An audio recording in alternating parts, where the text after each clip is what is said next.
예.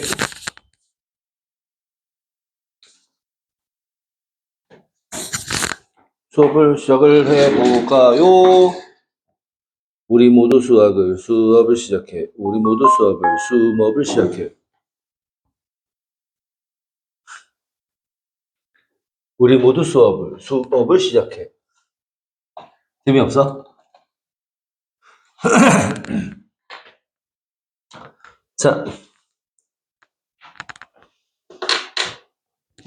자, 우리 관성부터 문제풀이 하면 되는 거죠?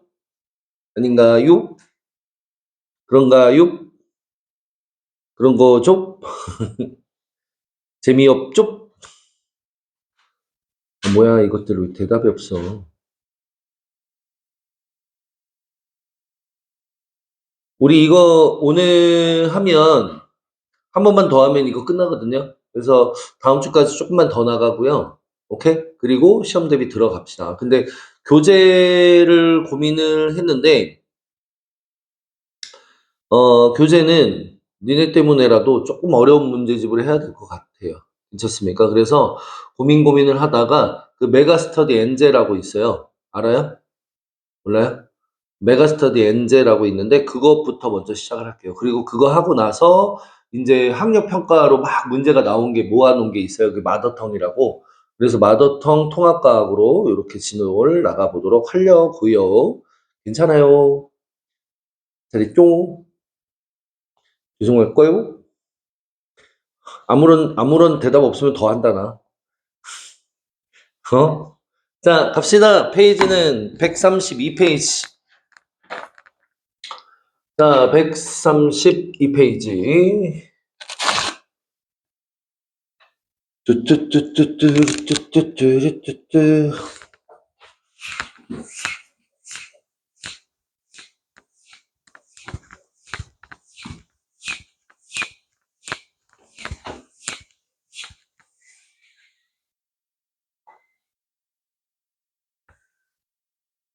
자, 132페이지 1번 문제부터 질문하시죠. 유진. 질문 없어요? 틀린 거. 채점 안 했지? 근데 했는데 안 풀었다고요? 뭐 132페이지 하나도 안 풀었다고요? 숙제를? 넌요? 근데 왜 질문을 안 해요? 질문이 없어요? 4번까지? 그래요? 자, 우선은 132페이지 숙제를 안 한 친구나를 위해서 우리는 2번하고 4번하고 문제를 한번 풀어볼게요. 괜찮아요? 자, 2번 문제입니다. 어떤 물리법칙을 설명한 것이다 라고 했고요.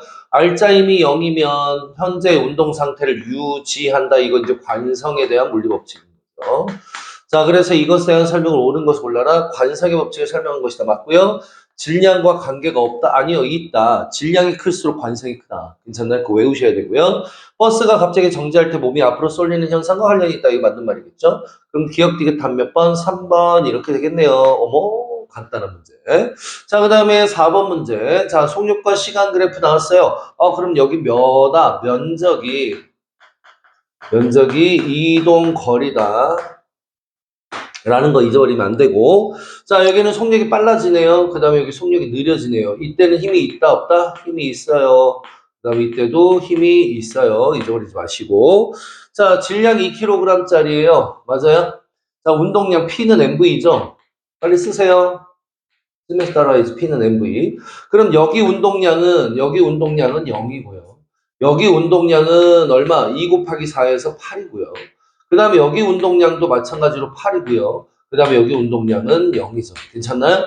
그러면 운동량이 변할 때 충격량이 있는 거예요. 그쵸? 이때 충격량은 얼마다? 나중 운동량의 처음 운동량 뺀 얼마? 플러스 8.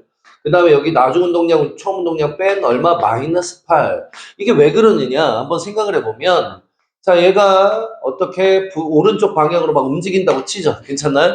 맨 처음엔 0이었어요. 근데 이제 몇 초 뒤에, 2초 뒤에 얘가 몇 미터 퍼 세크가 되었다? 4미터 퍼 세크가 되었다고요. 괜찮나? 막 가고 있다고요. 괜찮나? 근데 속력이 증가한 거잖아요.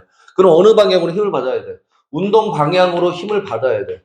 그러니까 내가 여기를 플러스 방향으로 잡는다면 힘의 방향이 플러스인 거죠. 왜? 같은 방향이잖아요. 그쵸? 돼요, 안 돼요? 돼요. 자, 그러니까 충격량이 힘 곱하기 시간 t인데 괜찮아? 힘의 부호 플러스 운동량의 충격량의 죄송해요. 충격량의 부호가 플러스인 거죠. 이해가 됩니까? 그런데 요 구간 다구간을 다시 한번 보면 자, 몇 미터 퍼 세크로 4미터 퍼 세크로 오른쪽으로 가다가 정지했어요. 맞아요? 그러면 오른쪽으로 가다가 정지하려면 어느 쪽 방향으로 힘을 받아야 되지? 어느 쪽 방향으로 힘을 받아? 왼쪽, 오른쪽. 그렇지. 왼쪽으로 힘을 줘야 돼요. 그럼 운동 방향과 반대 방향으로 힘을 준 거잖아요. 아까 오른쪽은 얼마라고요? 플러스로 잡았으니까 너는 플러스인 거예요. 그쵸? 그러면 여기는요, 마이너스겠지. 맞아, 아니야? 돼요? 그러니까 충격량이 F 곱하기 시간 T인데 T는 부호는 당연히 없어요. 그러니까 힘의 부호가 마이너스이면 운동 충격량의 부호도 마이너스 8이라고 아까 써놨는데. 그렇죠? 이해가 돼요? 인정? 플러스면은 네. 충격량이 플러스인 거예요. 힘이 플러스면? 그쵸. 그 다음에 여기 운동량의 부호는 어때요? 운동량의 부호는. 질량을 곱한 거니까 여기가 플러스 8이에요. 괜찮아요? 여긴 0이고 0에서 8 빼면 마이너스 돼요? 오케이. 자, 그럼 2초일 때 자동차의 운동량의 크기는 8이다. 맞네요. 아까 구했던 거. 그 다음에 나 구간에서 물체의 운동량은 0이냐라고 했는데 나 구간에서 운동량은 8로 일정이죠. 8로 일정. 플러스 8로 일정. 그래서 틀려요. 이해가 돼요? 여기까지 따라왔어요? 오케이.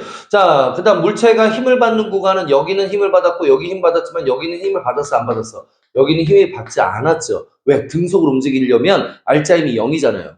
이해돼요? 네, 그래서 가하고 다 구간이다. 이건 맞죠? 답은 몇 번이다? 4번이다. 이렇게 나오는 거예요. 괜찮나요? 사진?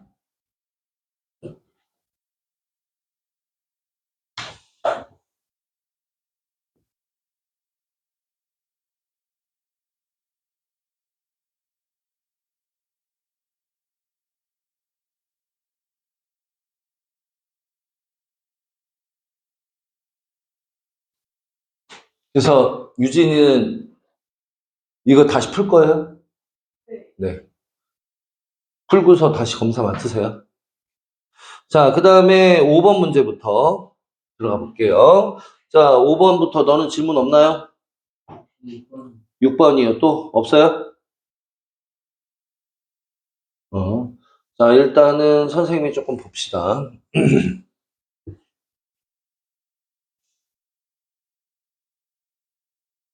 6번, 7번, 8번, 9번 이거 다 풀어야겠네요. 자, 6번부터 그냥 다 풀게요. 요거는 굳이 안 풀어도 되죠? 운동량이 같으면 P가 같은 건데 P는 MV잖아요. 그러면 질량 곱하기 속도, 질량 곱하기 속도, 질량 곱하기 속도가 같다는 거니까 괜찮아? VA, VB, VC의 B를 구할 수 있죠. 이해되죠? 자, 일단 8번 문제 먼저 좀 풀게요. 자, 성철이는 운동장에서 10m/s의 속력으로 굴러오는 축구공을 발로 차서 반대 방향으로 15m/s의 속력으로 보냈다. 그 다음에 닿는 시간은 0.1초였고 축구공의 질량은 500g이다 라고 되어 있는데 조금 정확하게 따져 들어가면 요건 얼마다? 0.5kg이라고 고쳐주셔야 돼요. 왜냐하면 항상 단위는 운동량의 단위는 질량의 단위가 킬로그램이어야 되니까요. 괜찮습니까? 자, 그러면 이제 여기가 0.5kg이 오른쪽으로 10m/s. 그러면 요때 운동량을 얼마라고 잡으면 되겠다? 질량 곱하기 속도 해서 0.5 곱하기 10이죠. 괜찮습니까? 왜 안 돼? 그래서 얼마예요? 5kg m/s예요. 맞아요? 근데 문제는 얘인데, 그러니까 여기 또 0.5잖아요. 맞아, 아니야? 0.5 곱하기 15 하면 얼마예요? 5, 1은 5, 5, 25, 7.5네요. 그쵸? 맞습니까? 그래서 얘 운동량은 7.5kg 미터 퍼 세크. 맞아요? 맞아요, 유진?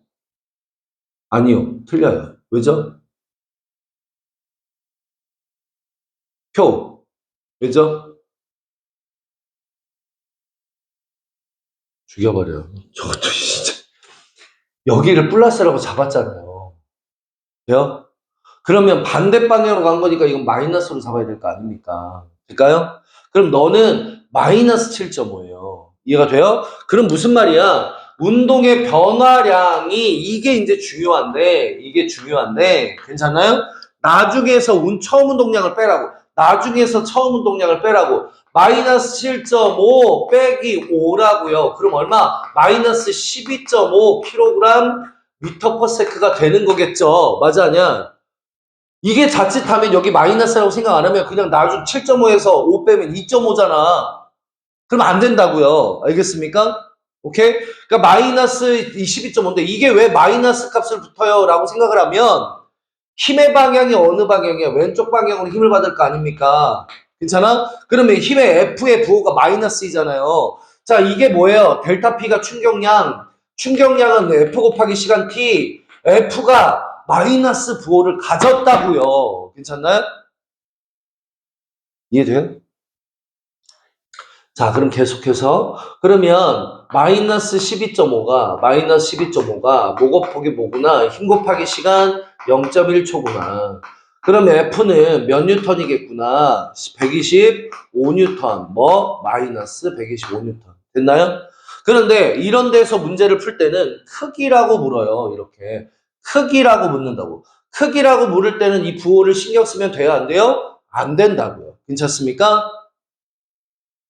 유진이 오케이? 그래서 자, 축구공이 발에 간 충격량의 방향은 오른쪽이다. 충격량의 방향 오른쪽이냐? 라고 물어봤는데 축구공이 발에 가했어요. 발이 축구공에 강한 거는 마이너스 방향인데 축구공이 발에 가 있으면 오른쪽으로 힘을 줬을 거 아닙니까? 맞아요? 그래서 오른쪽 방향이 이게 맞는 거예요. 자, 그 다음에 발이 축구공에 가한 충격력의 크기. 충격력의 크기는 아까 운동의 변화량 12.5. 이거 맞네요. 자, 그 다음에 왼쪽 방향이다. 왼쪽 방향. 마이너스 보니까 왼쪽 방향 맞죠? 그 다음에 발이 축구공에 가는 평균 힘의 크기. 이것도 마이너스 보죠? 그쵸? 크기는 125뉴턴. 왼쪽으로 작용을 할 거예요. 이해가 됩니까? 답은 그럼 몇 번이다? 5번이다. 이렇게 나오는 거겠죠. 괜찮나요? 정리. 넌 이것도 사진 찍어 놓으세요. 계속.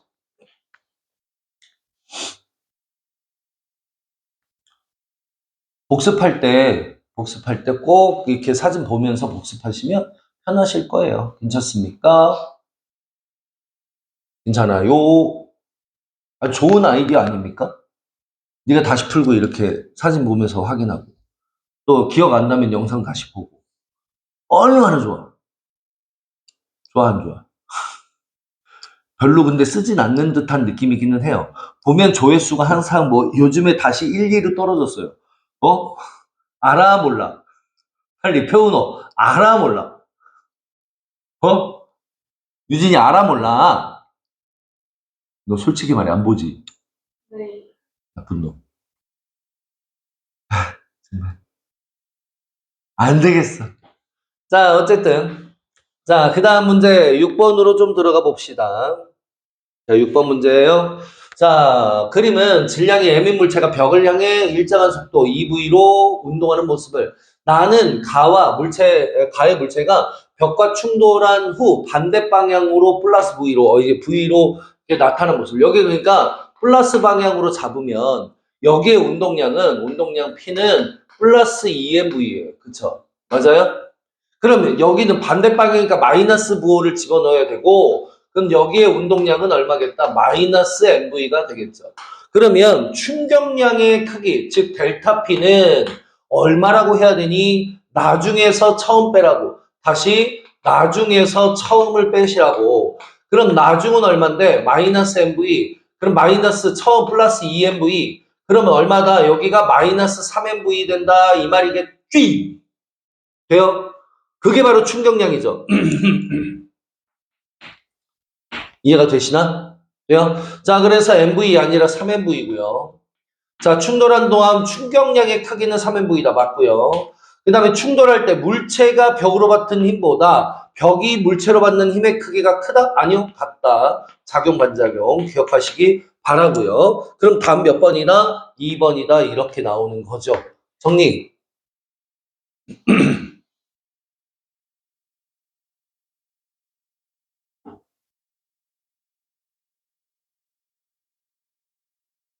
야, 너 오늘,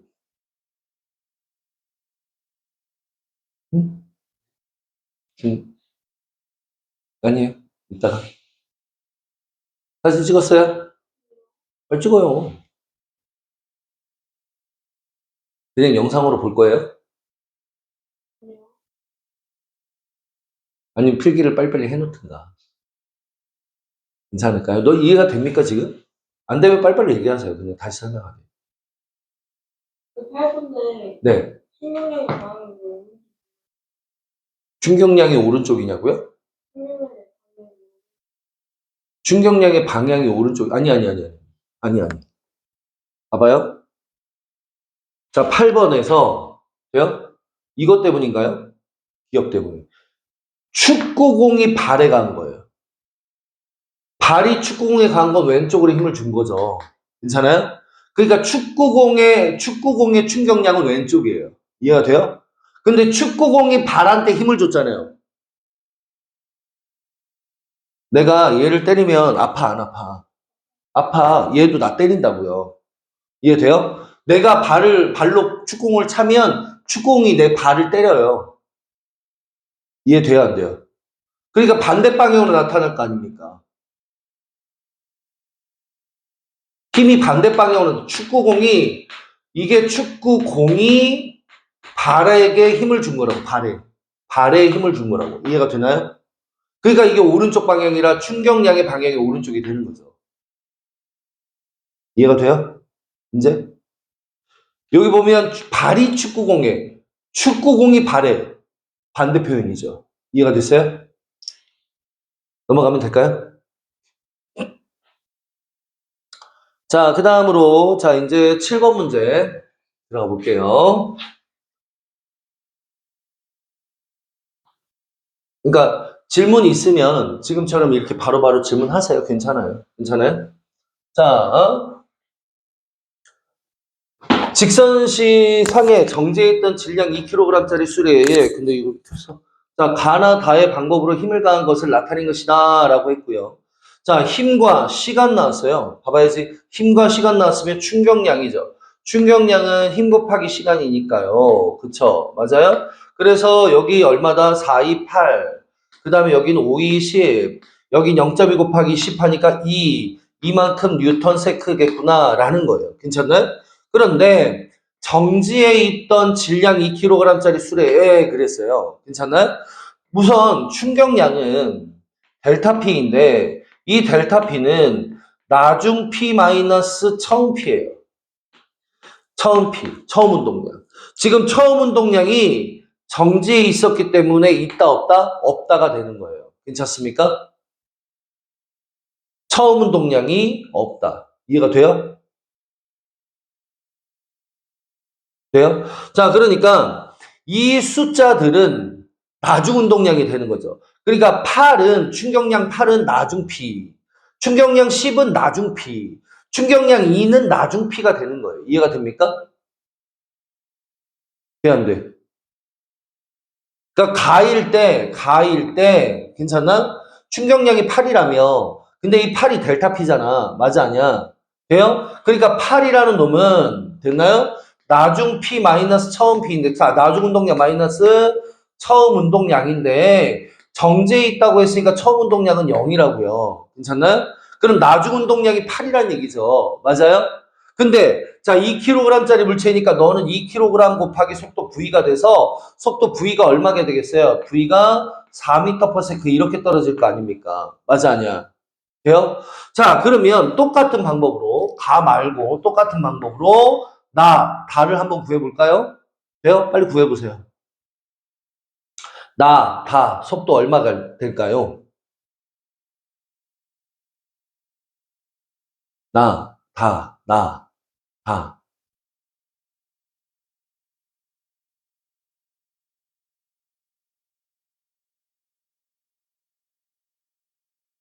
음, 음, 음.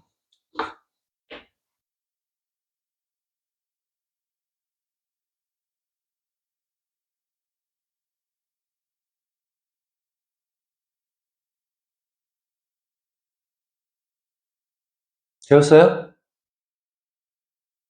응? 잘 안 돼요? 어디? 질량 곱하기 속도, 2kg 곱하기 속도가 8이라고요. 그럼 얘는요? 천천히 해요. 괜찮아. 그러면 이제 이렇게 되겠죠. 나 같은 경우는 이제 충격량이 10이니까 이제 이거는 나중 P 마이너스 처음 P일 텐데 처음 P가 정제했던 것에다가 힘 주는 거니까 처음 P는 무조건 0이에요. 그죠? 맞아요? 그러니까 너는 2kg 곱하기 속도 V 다시 그래서 V 다시는 얼마겠다? 5m/s 이렇게 떨어지겠죠. 괜찮나요? 5 곱하기 2가 10이니까. 괜찮나요? 그럼 똑같은 방법으로 다를 해보면 자, 나 충격량 2는 델타 P, 운동의 변화량. 그러면 나중 P 마이너스 처음 P와 같을 거고, 처음 운동량은 무조건 또 0이잖아요. 아까 방금 되겠지만 정지에 있으니까요. 괜찮아요? 니네 학교에는 이거 처음 P 있어요. 나중에 시험 보시면. 그러니까 이거 정지한 거 지금 익숙해 놔야 돼요. 알겠어요? 자, 정지했으니까 이건 엽고, 그러면 여긴 몇 킬로그램? 2kg의 속도가 1m/s여야 2kg m/s 나오겠죠. 괜찮나요? 그래서 요때는 속력이 얼마고? 4m/s. 너는 속력이 5m/s. 너는 얼마? 1m/s로 가장 빠른 건 나, 그 다음 가, 그 다음 다가 가장 느리다 이 말일 거예요. 괜찮습니까? 이해됐어요? 요거 사진 찍어 놓으세요.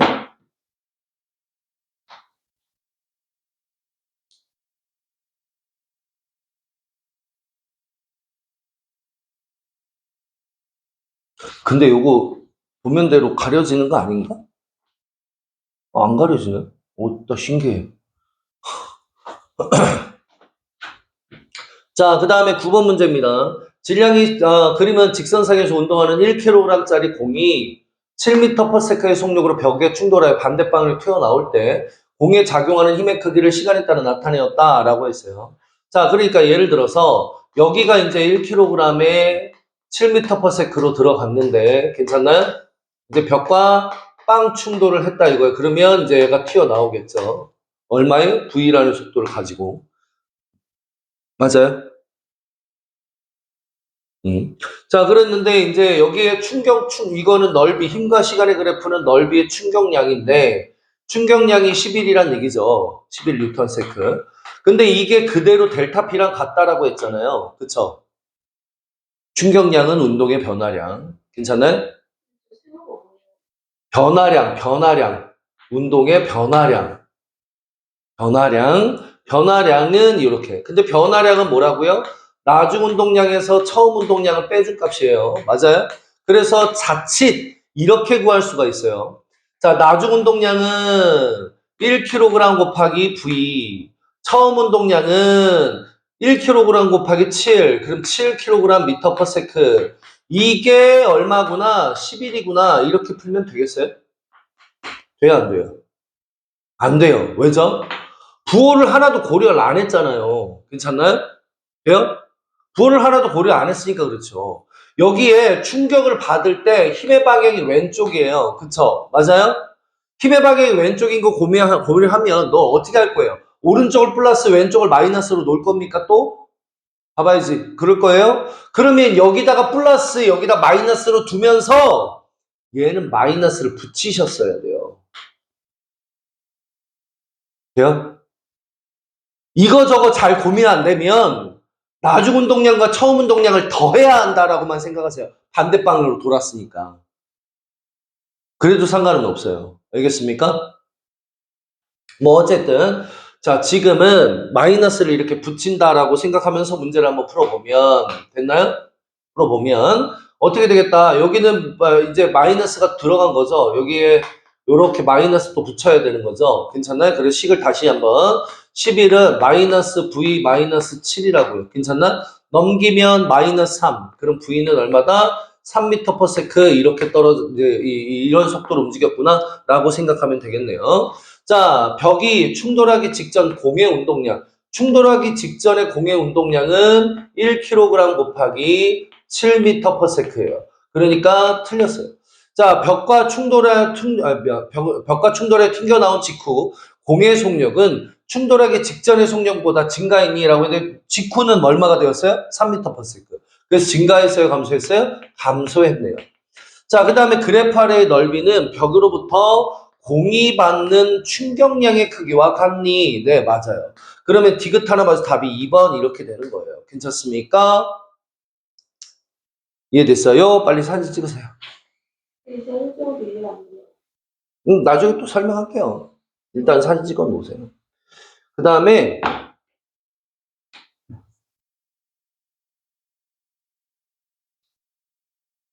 유진이 그러면 어디가 이해가 잘 안 됐을까요?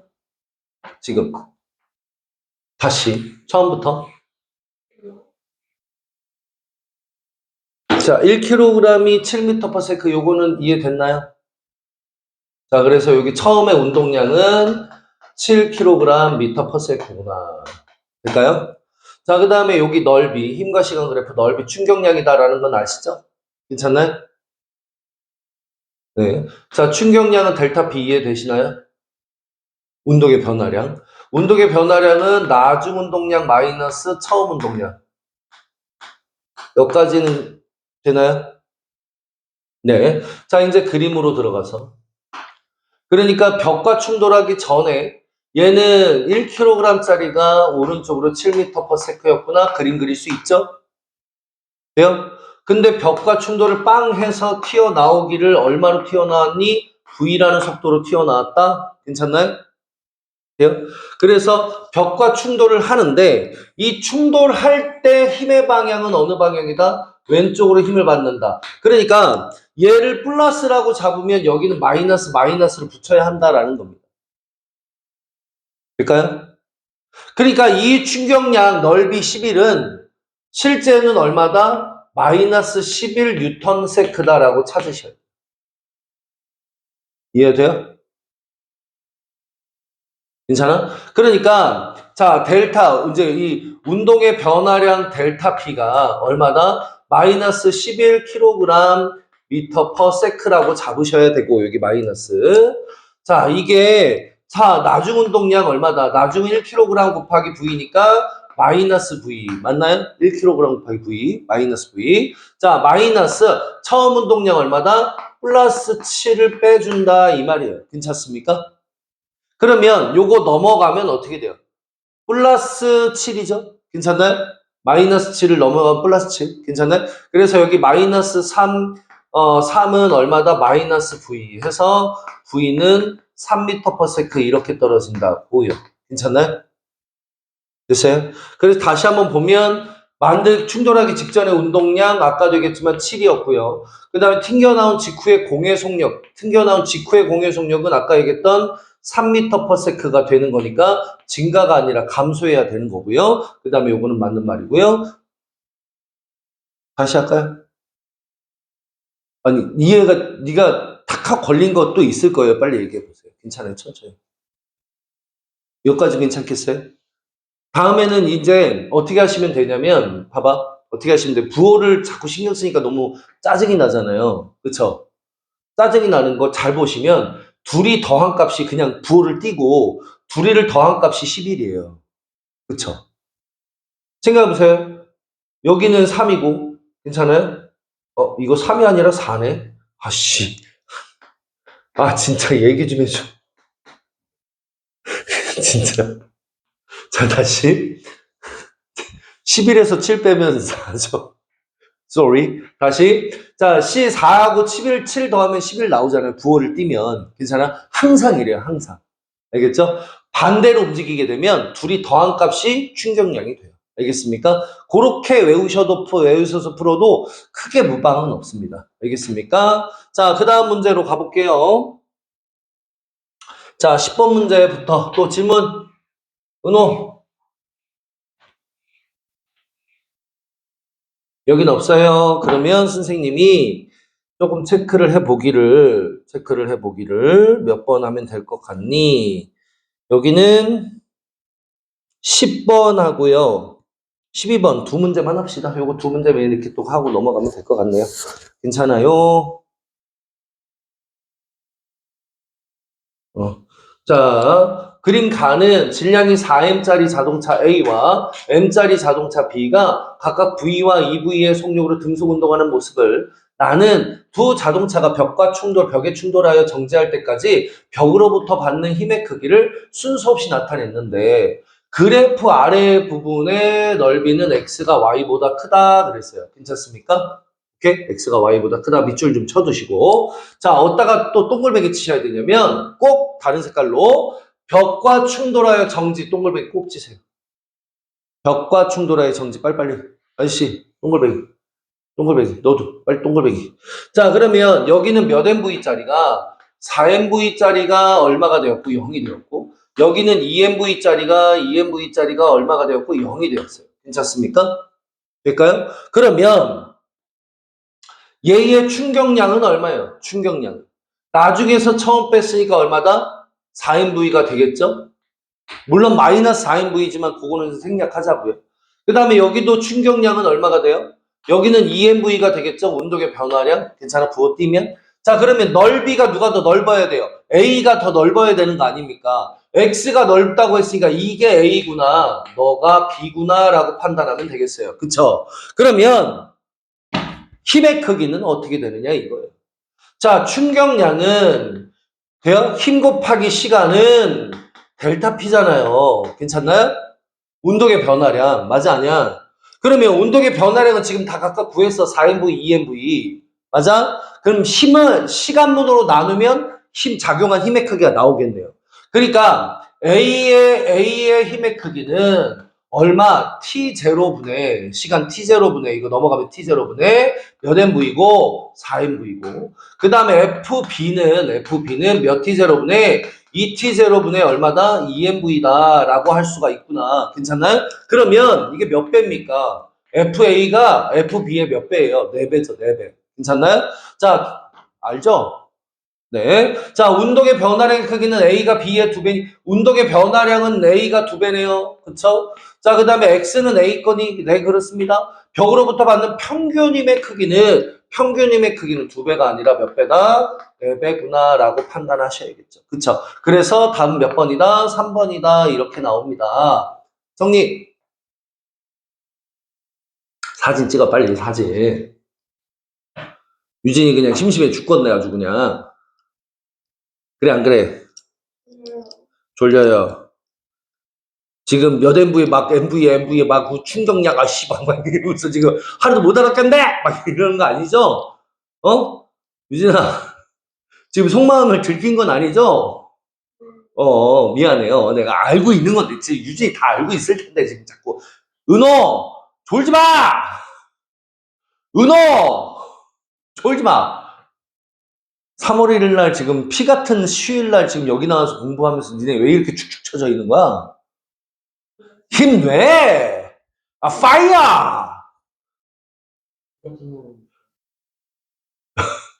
은호가 나한테 문자를 보냈어요. 선생님 오늘 수업하나요? 다른 학원 다시던데 오늘 우린 하나요? 그래서 내가 그랬죠. 할 건데? 더 웃긴 건 뭔지 알아요? 민혁이 오늘 과학 수업 해요? 그래 안 왔어요 지금. 그래놓고 자기 수학학원이래. 이게 약간 뻥 같아요. 자, 민혁아 그거 아니야. 영상을 보고 있을 민혁아 그렇지 않아. 자, 어쨌든 그리고 우리 이제 중딩 문자가 또 왔는데 오늘 일요일 오래간만에 쉬면 안 되나요? 문자 왔어요. 어머님한테. 그래서 어머님 알았어요. 뭐 괜찮습니다. 이렇게 해줘야 될 것 같아요. 어려운 길입니다. 그죠? 뭐라고요? 선생님은 왜 나왔냐고요? 너희는 왜 나왔냐고요? 나 때문에 나왔죠. 나 때문에. 내가 오라고 막, 야, 이 시키다! 막 이러면서 이제 오라고 한 거죠. 괜찮아? 자, 그 다음에 물체의 충격으로 떠! 받는 영역, 징다! 즐겁게 해드릴게, 즐겁게. 자, 야구장에서 푹신한 매트에 펜스가 있다. 그래서 뭐 방지하는 역할을 한다. 이게 뭐야? 펜스가 푹신한 거는 푹신하면서 시간을 길게 해서 힘을 적게 받는 거죠. 왜? 충격량은 힘 곱하기 시간이니까 요게 일정하다면 얘를 증가시키면 얘가 줄어야 될 거 아닙니까? 그쵸? 자, 그리고 멀리뛰기 선수가 똑같은 원리. 멀리뛰기 선수가 착지할 때 무릎을 살짝 굽혔다. 무릎을 살짝 굽히면서 시간을 길게 한 거죠. 자, 그 다음에 자동차 바퀴와 차체 사이에 용수철이 연결되어 있다. 용수철 빡 이렇게 되는 것보다 용수철 있으면 푹 신할 거 아닙니까? 그쵸? 그러면서 힘을 적게 받은 거예요. 안전을 위해 구명조끼를 착용했다. 이게 푹신이야? 어디가 푹신이야? 구명조끼 달아가지고 가벼워진 거지. 어디가 푹신이야? 맞아, 아니야? 아니. 아, 물론 그렇게 되면 그렇게 되지만 가벼운 게 목적 아닙니까? 물에 뜨는 거. 괜찮나요? 그래서 요거는 아니야. 그 다음에 미어놓는 바닥에 푹신한 매트. 어머, 푹신한 매트. 자, 그 다음에 여기 공기가 들어있는 공간이 있어. 어머, 그래서 푹신하구나. 답은 3번이구나. 이 자식들아, 닥치고 빨리빨리 체크나 해. 빨리빨리. 자, 1등급 도전하게 들어갑시다. 빨리빨리.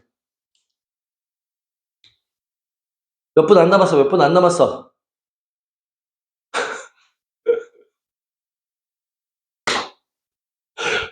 지금 방금 어땠는지 알아요? 방금? 야, 이제 몇 분 안 남았어, 얘들아. 몇 분 안 남았어. 딱 그랬다? 그랬더니, 우리 표, 방금 어떻게 했는지 그대로 한번 보여줄래요? 표가 이랬어요. 자, 페이지는 몇 페이지? 페이지는 135페이지. 자, 135페이지 1번부터 4번까지만 풀고 우리 쉽시다. 괜찮나요? 그럼요. 1번부터 2번까지만 풀고 쉽시다. 괜찮나요? 1번만 풀어요? 좋아요. 1번만 풀고 싶게요. 괜찮아요, 그러면? 네, 알겠습니다. 자, 그림 가는 버스가 오른쪽으로 달릴 때 버스 안에 손잡이의 모습을 나타내었다. 괜찮나요? 자, 그 다음에 나는 시간에 따른 속력 변화를 나타낸 것인데, 봐봐야 돼.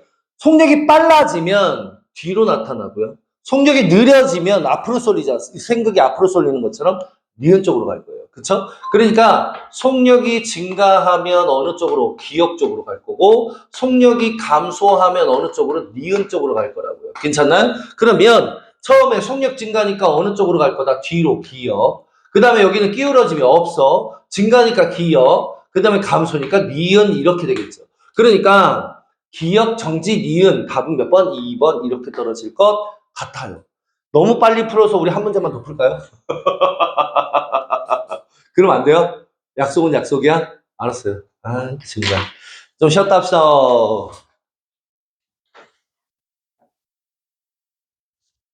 자, 좀만 기운 내고 시작합시다. 자, 여기까지만 하고 진도 빨리 들어갈까 해요. 알겠습니까? 거기 뒤에 중단은 마무리는 다음 시간에 풀어드릴게요. 거기까지는 숙제 다음 시간까지 해올 수 있지? 뒤는 안 했겠지? 했어, 안 했어? 빨리 얘기해. 그렇죠. 아니, 여기 세 문제 풀고! 자, 2번. 그림과 같이 2kg짜리 공이 10m/s의 속도로 벽에 수직으로 충돌한 후에 반대 방향은 5m. 그럼 하나는 플러스로 잡고 하나는 마이너스로 잡아라. 여기 충격량 얼마다? 운동량 얼마다? 플러스 20. 그다음에 여기 운동량 얼마다? 2 곱하기 마이너스 5니까 마이너스 10. 그러면 델타 P 운동의 변화량은 뭐라고요? 마이너스 10 마이너스 20. 그럼 마이너스 30이겠지? 될까요? 자, 충돌 전의 운동량의 크기는 20이다. 그러네요. 공이 받는 충격량의 크기는 30이었다라고 해야겠죠. 30Nm. 부호 띈 거예요. 괜찮나요? 크기라고 했으니까. 괜찮아? 자, 그 다음에 공이 받는 평균 힘의 크기가 300N이었다면, 아하, 이게 충격량이 마이너스 30인데 얘가 마이너스 300N이었다면 시간은 얼마겠니? 이거예요. 0.1초죠? 0.1초 동안 접촉. 이거 맞네요. 다음은 그럼 기억 디귿 3번. 3번. 빨리빨리 피게. 너도 여기 안 풀었잖아. 분척하지 마. 빨리 해. 빨리. 빨리. 사진. 빨리 필기. 필기 안 할 거면 사진이라도 찍고. 속으로 그러고 있죠. 어차피 나는 사진 안 볼 건데 왜 그러세요? 그런 건 아니죠, 유진아? 은호, 빨리 필기 다 했어? 진짜 죽일까, 저거, 진짜. 네, 자, 그 다음에 4번 문제. 오른쪽 가체, 똑같은 공 A와 B가 같은 높이에서 떨어진다. 같은 높이에서에다가 밑줄을 치셔야 돼요. 같은 높이 밑줄 치시고. 그러면 바닥에 닿기 직전에, 다시, 바닥에 닿기 직전에 속도가 똑같아요. 알겠습니까? 들어가는 속도가 똑같아. 이해가 되나요? 그래서 뭐 그 속도를 V0로 친다면 들어가는 속도가 V0고 들어가는 속도가 V0였어요. 괜찮습니까? 그러면 운동량이 이때의 운동량이 둘 다 MV0다 이 말이었죠. 들어가는 방향이. 이해가 되나요? 그런데 여기는 충돌을 빵 해서 어떻게 되었고 0이 되었고 여긴 충돌을 빵 해서 어떻게 됐어? 다시 위로 올라갔죠. 다시 위로 이렇게. 괜찮아? 그런데 문제는 뭐라고 그랬냐면 충돌하고 나서 튀어 올라왔는데 그건 V-라고 하자. 뭐 V0라고 할까요? 어쨌든 그러면 여기에 충격량 델타 P는 얼마냐면 MV0만 멈춘 거예요. 그쵸? 근데 내가 뭐라고? 반대로 튀어나오면 더하라고 그랬죠? 그럼 여기는 EMV0가 될 거 아닙니까? 튀어 올라오면 충격량이 더 커요. 다시 한번 더. 튀어 올라오면 충격량이 더 커요. 이 말 외우시면 편해요. 알겠습니까? 반대로 나간 것이 정지한 것보다 충격량이 더 커요. 자, 그러면 기억부터 바닥에 충돌하기 직전 A와 B의 운동량은 똑같았다. 그렇죠. 그 다음에 바닥으로부터 공과 A와 B가 받는 충격량이 같다? 안 돼요. 누가 더 커요? A보다는 B가 더 커요. B가 바닥과 충돌하는 운동량의 방향은 충돌하는 윗방향이죠. 충돌 시 받는 힘의 방향과 같이 충돌 시에 얘가 충돌하면서 어느 쪽으로 힘을 받아요? 위쪽으로 힘을 받잖아요. 그거랑 똑같네요. 그쵸? 그래서 방향 같다? 맞아요. 그럼 답은 몇 번이다? 4번 이렇게 나옵니다. 요거 별표 좀 쳐주세요. 별표.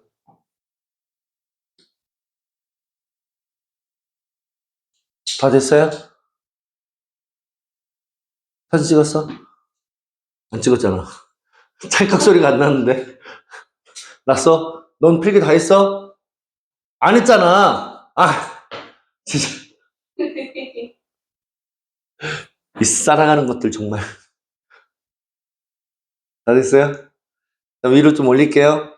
자, 마지막 라스트 3번입니다. 자, 3번. 우혁이가 보고 비웃어. 영상 보고. 비웃어. 쟤, 뭐해? 막 이런단 말이야, 은호야. 나 열받으면 내가 뽀뽀해버린다?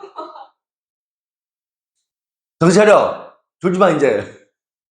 자, 어쨌든. 자, 마찰이 없는 수평면 위에서 직선 운동을 하고 있는 물체 A와 B의 운동량은 시간에 따라 나타내었는데 A와 B의 질량은 2kg으로 똑같대요. 라고 해놨어요. 될까요? 됐어요? 자, 우선 B는 운동량의 변화가 없어요. 그럼 너는 충격을 받았다, 안 받았다? 안 받았다. 그쵸? 힘을 받지 않았어요. 그쵸? 이게 충격을 받지 않았고요.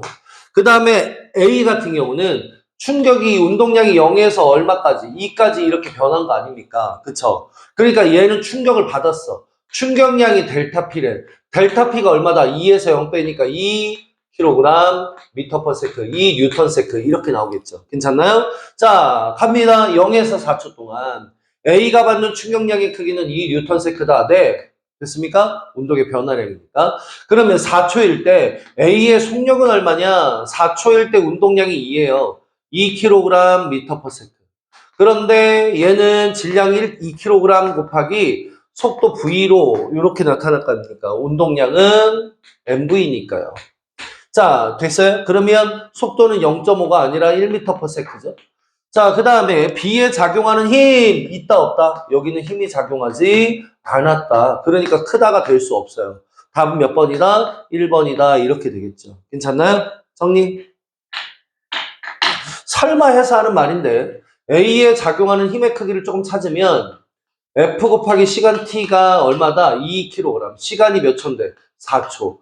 그러면 힘은 얼마예요? F는 4분의 2에서 2분의 1 뉴턴이라고 혹시 구하는 방법은 이래요. 자, 사진 찍든 뭐를 하든 빨리 정리하시고.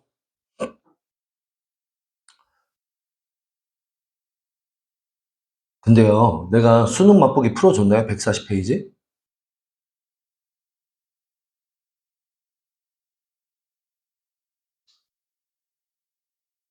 그지? 140페이지 선생님 풀어줬어요? 안 풀어줬어요? 봐봐요. 앞에 페이지. 안 풀어줬죠? 이것도 풀어달라고 하세요. 다음 주에. 자, 페이지 몇 페이지로 갑니까? 페이지는 144. 생명 시스템과 화학적. 오늘 할 얘기가 너무 많네요.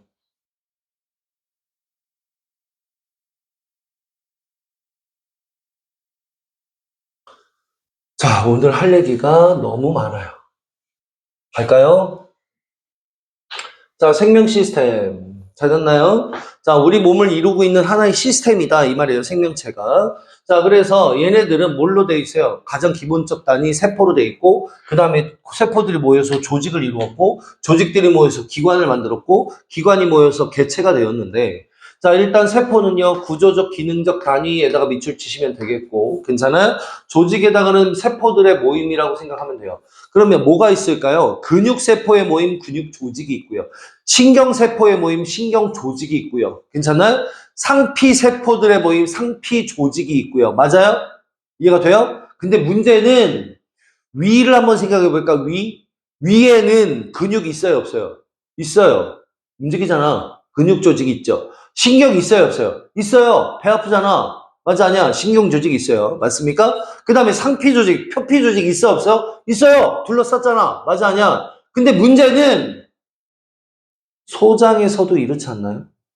소장도요, 움직여요, 근육. 아파요. 배 아파.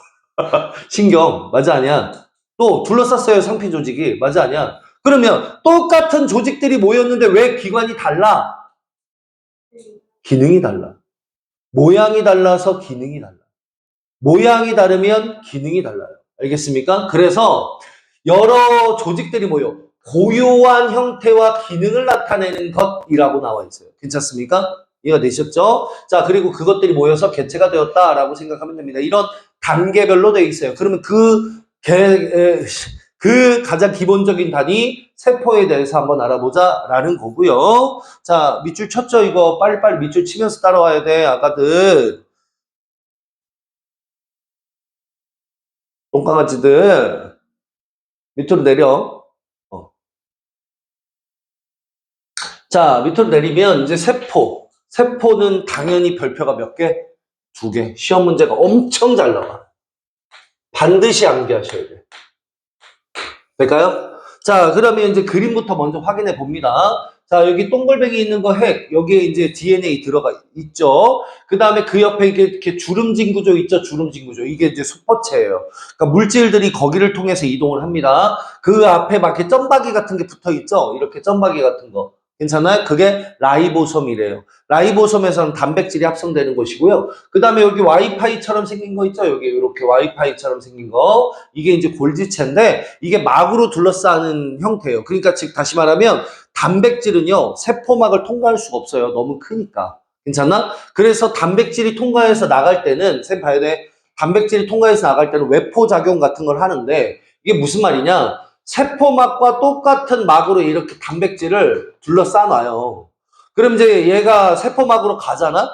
그러면 세포막과 융합을 해요. 이 막이. 괜찮아요? 이 세포막과 융합을 해요. 이해가 돼요? 똑같은 물질이니까. 그래서 점점 시간이 지나면 이렇게 바깥쪽으로 빠져나갑니다. 단백질만. 이런 게 이제 외포작용이에요. 그것을 하려면 세포막과 똑같은 물질로 둘러싸는 그런 기능을 하는 게 바로 골지체고요. 괜찮나요? 그 다음에 마이토콘드리아. 마이토콘드리아는 뭐를 만들어내는 세포 호흡을 해서 에너지를 만들어내는 기능을 갖는 단위예요. 괜찮습니까? 마이토콘드리아 처음 들어봤어요? 마이토콘드리아라고 거기에서 세포 호흡을 막 해요.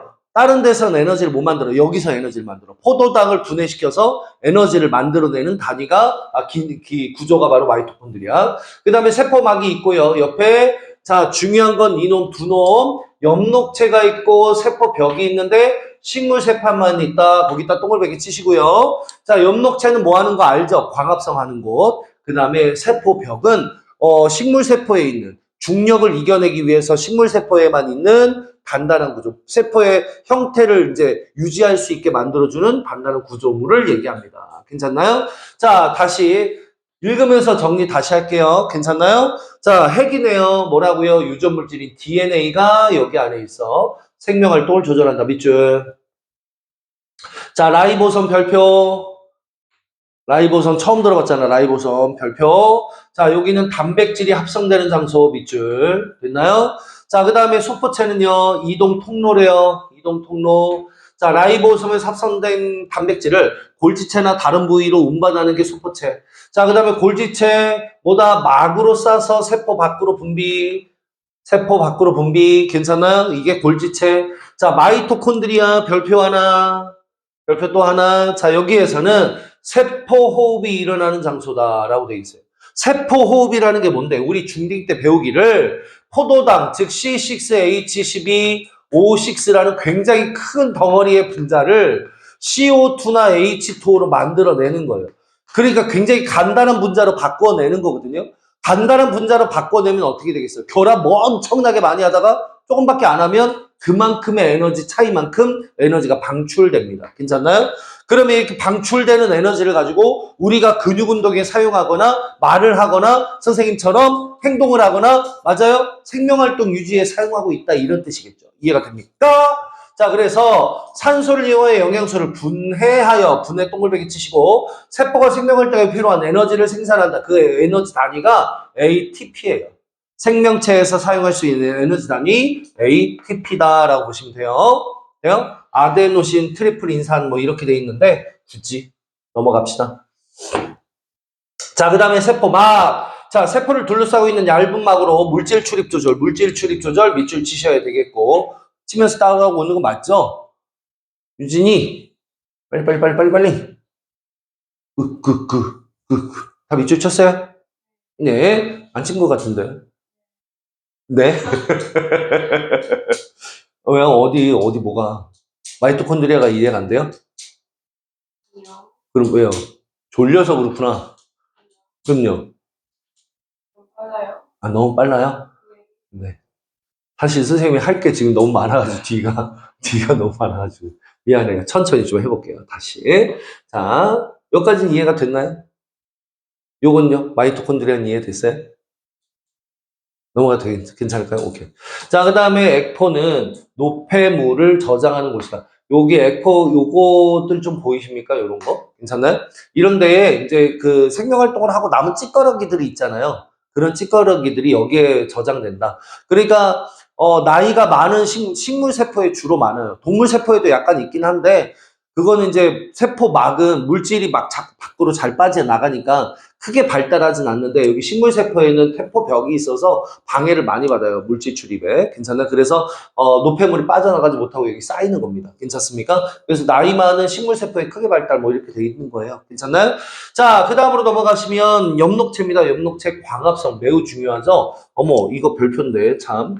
별표 광합성 잊어버리지 마시고 자, 이산화탄소와 물을 원료로 포도당을 합성하는 것이다. 포도당에다 동글베개 쳐두시면 될 것 같아요. 자, 그 다음에 세포벽. 세포막의 밖에부분을 둘러싸고 있는 단단한 막이다. 그래서 세포를 보호하거나 세포의 모양을 유지하는 특징을 갖는다라고 되어 있어요. 될까요? 매우 중요합니다. 자, 이제 오른쪽으로. 자, 일단 첫 번째. 막 구조를 찾으셔야 돼요. 막 구조. 괜찮나요? 누가 막이 없냐면 라이보솜이 막으로 둘러싸이지 않아요. 다른 것들은 다 막이 있는데 라이보솜은 막으로 둘러싸여 있지 않다. 꼭 기억하시기 바랍니다. 시험 문제 잘 나와 이거. 빨리 밑줄 치세요. 자, 그 다음에 또 단백질의 이동 합성과 이동 별표. 자, 우선 DNA 유전 정보에 따라 무엇을? 라이보솜에서 단백질을 만든다고 그랬죠. 자, 그래서 유전 정보에 따라 라이보솜에서 단백질이 합성이 돼요. 그러면 어디를 지나냐면 소포체와 골지체를 지나서 몸 밖으로 빠져나간다. 요거 순서 외우셔야 돼. 라이보솜, 소포체, 골지체. 라이보솜, 소포체, 골지체. 라이보솜, 한 번만 더 하면 때릴 것 같아서 그만둘게요. 됐습니까? 자, 빨리빨리 표시하시고 빨리, 야, 가. 니네가 졸릴까봐 내가 이러는 거예요. 어? 원래 그렇게 입산 사람이 아닙니다, 나는. 어? 우리 와이프한테 물어보시면 선생님이 굉장히 조용한 사람으로 알고 있어요, 우리 와이프. 저 딴 생각하는 거 봐. 딴 생각하지 마. 딴 생각 하지 말라고! 유진이 괜찮아요? 넘어가도 될까요? 네. 네. 자, 그 다음으로 밑으로 내려갑시다. 자, 이제 물질 출입을 한번 이해해 보죠. 자, 아까 물질 출입이 어디에서 일어난다? 세포막에서 일어난다. 물질 출입을 조절한다라고 되어 있는데. 자, 여기에는 인지질이라는 놈이 있대요. 쌤 알지? 여기에는 인지질이라는 놈이 들어가 있다. 인지질. 자, 인지질이 도대체 뭐냐라는 거, 인지질. 자, 인지질은 뭐냐면 사실은 이래요. 대가리는 인산이에요, 인산. 돼요? 그러니까 인산이라는 건 뭐냐면 산성이니까 물과 굉장히 친해. 근데 그 뒤에 꼬리 부분이 탄소화물로 지방산이라는 이름을 많이 가져요. 지방산 같은 거예요, 지방산. 돼요? 그러니까 이 꼬리 부분은 물과 친하겠어요, 안 친하겠어요? 안 친해요. 그래서 물과 친한 부분을 소친수성, 물과 친하지 않은 부분을 소수성이라고 합니다. 괜찮아요? 그래서 친수성 머리, 소수성 꼬리라고 외우시면 돼요. 한 번 더. 친수성 머리, 소수성 꼬리. 그러니까 여기는 물과 친하고 꼬리 부분은 물과 친하지 않아요. 알겠습니까? 여기는 지방 쪽이니까. 이해가 돼요? 지방산하고 비슷하다고요. 이해가 됐어요? 그러면 봐봐. 사실은 물에다가 집어넣으면 됐나요? 얘네들이 어떤 모양을 띠게 되느냐 봐봐야 돼. 얘네들이 이런 식으로 서요. 물에 집어넣으면 이런 식으로. 이런 식으로. 왜냐면 지방은 물에 친하지 않으니까 물속에 못 들어가 잘. 그러니까 친수만 물에 들어가는 거야 이렇게. 근데 만약에 더 집어넣으면 어떻게 돼요? 더 집어 완전 이제 빽빽해졌는데 거기다 더 집어넣으면 어떻게 돼요? 더 집어넣으면 어쩔 수 없이 안으로 들어가잖아요. 안으로 들어갈 때 지방들끼리 서로 마주보면서 지방들끼리 이렇게 서로 마주보면서 물을 밀어내요. 이렇게. 이해가 됩니까? 이해가 돼요? 다시 지방들끼리 이렇게 마주보면서 물을 밀어낸다고요. 이해가 됐어요? 침투하지 못하게. 더 집어넣으면 얘가 이제 진짜 많아지잖아요. 그럼 어쩔 수 없어요. 안쪽에도 물이 있고 바깥쪽에도 물이 있는 이런 구조를 갖게 됩니다. 이렇게 요런 구조 둘러싼 여기도 물이고 여기도 바깥쪽에도 물이어야 돼. 그러니까 요 안쪽에도 이렇게 인산이 바깥쪽에도 이렇게 인산이 이렇게 마주보면서 여기 지방산끼리 이렇게 마주보게 됩니다. 이해가 됩니까? 이거를 우리는 인지질의 이중충이라 부르는 거예요. 이해가 됩니까? 이해됐어요? 괜찮아요? 그럼 결론. 이것들은 나와요, 안 나와요? 안 나와요, 시험 문제. 왜 안 나와요, 선생님? 이건 생투거든요. 통합과학 과정이 아니에요. 괜찮나요? 그럼 시험 문제 내면 그거 심할서 써야 돼요.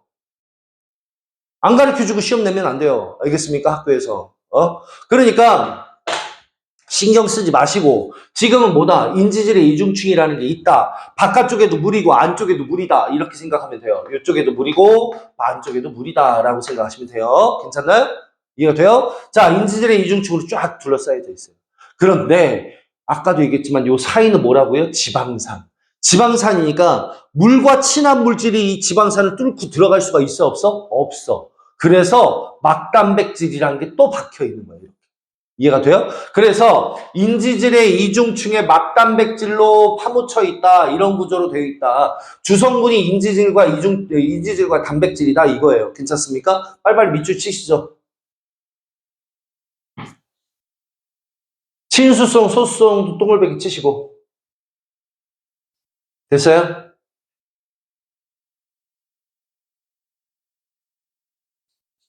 됐어요? 자, 그러면 좀 이해가 안 되는 표정인데 어디가 이해가 안 됐어요?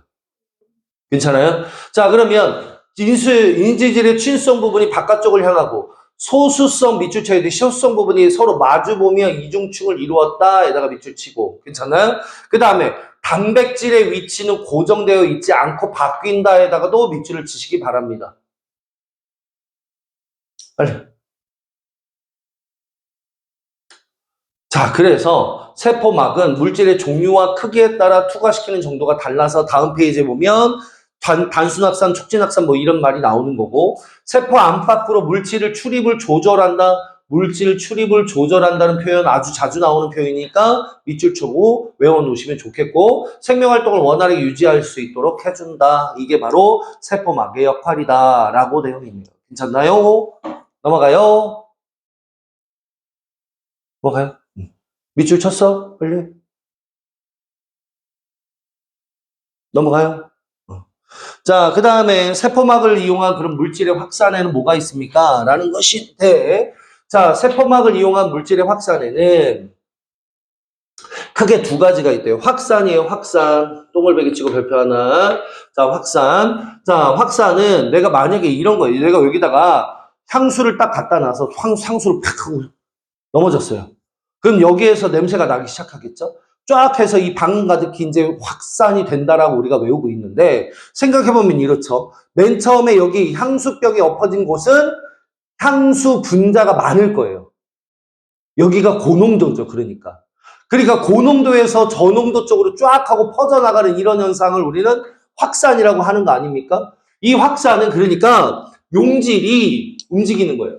용질이 움직여서 농도가 높은 쪽에서 낮은 쪽으로 이동하는 겁니다. 누가 이동하는 거라고요? 용질이, 물질이. 그러니까. 이해돼요? 자, 이런 확산은 에너지를 사용한다, 안 한다?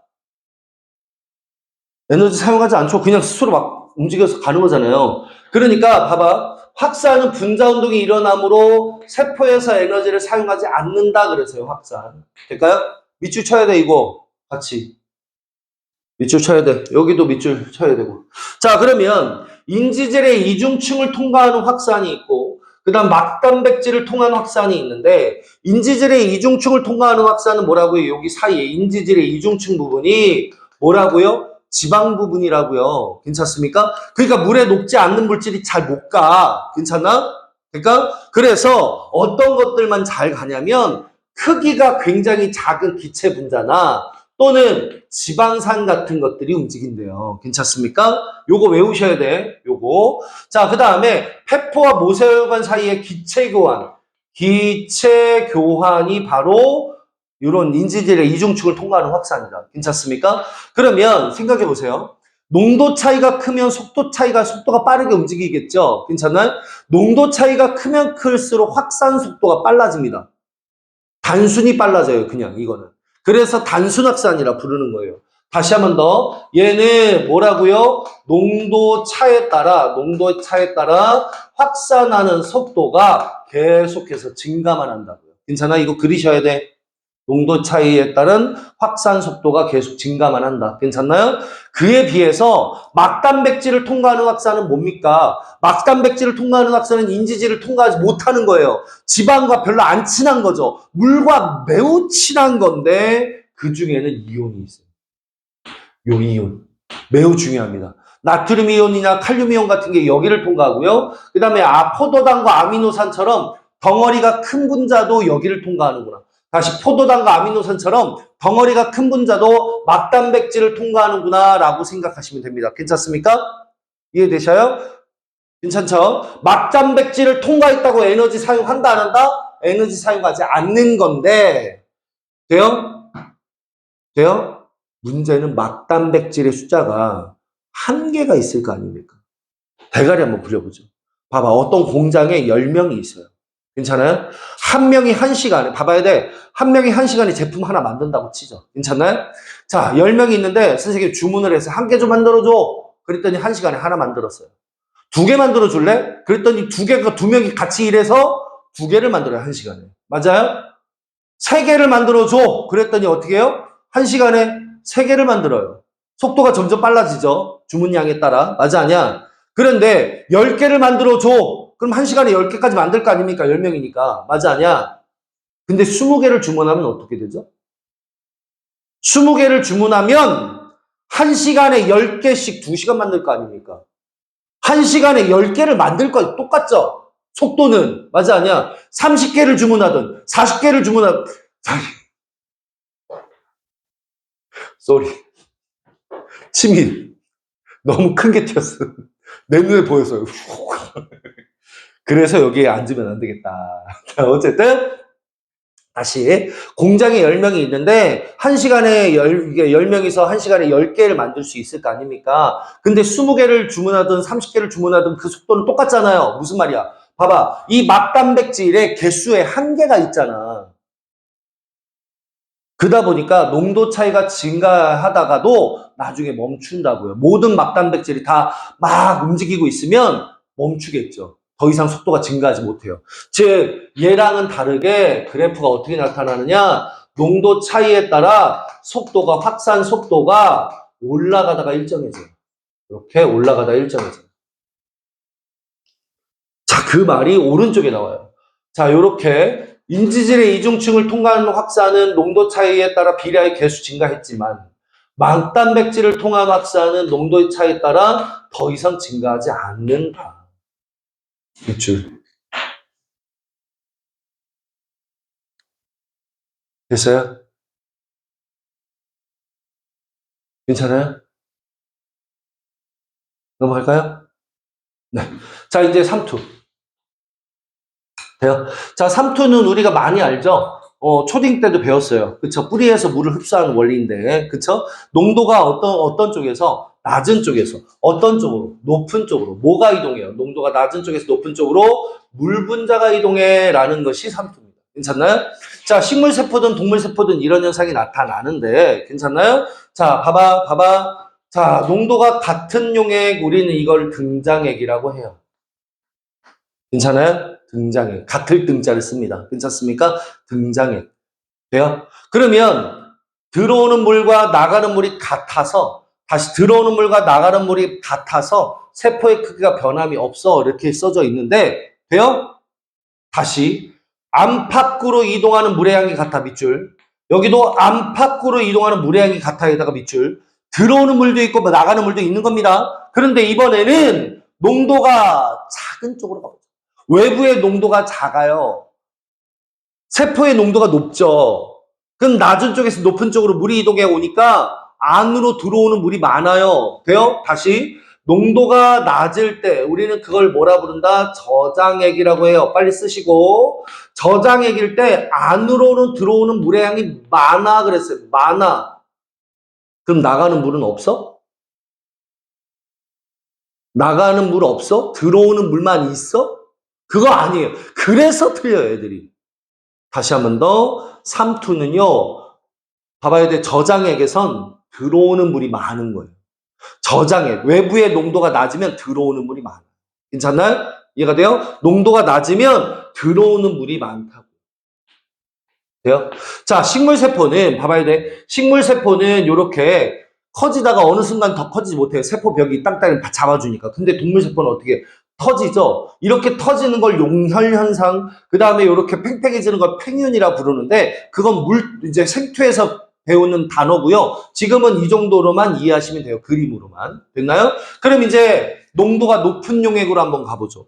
농도가 높은 용액은 어떻게 된다? 고장액이라고 해요. 고장액 빨리 쓰시고, 고장액 높을 고자. 괜찮아? 농도가 높다 이 말이에요. 그럼 빠져나가는 물이 많아. 그럼 쭈그러들어요. 빠져나가는 물이 많아. 그럼 세포벽과 분리됩니다. 그럼 세포벽과 분리된다. 거기까지 밑줄 쳐두시기 바랍니다. 될까요? 됐어요? 자, 이걸 증명한 실험이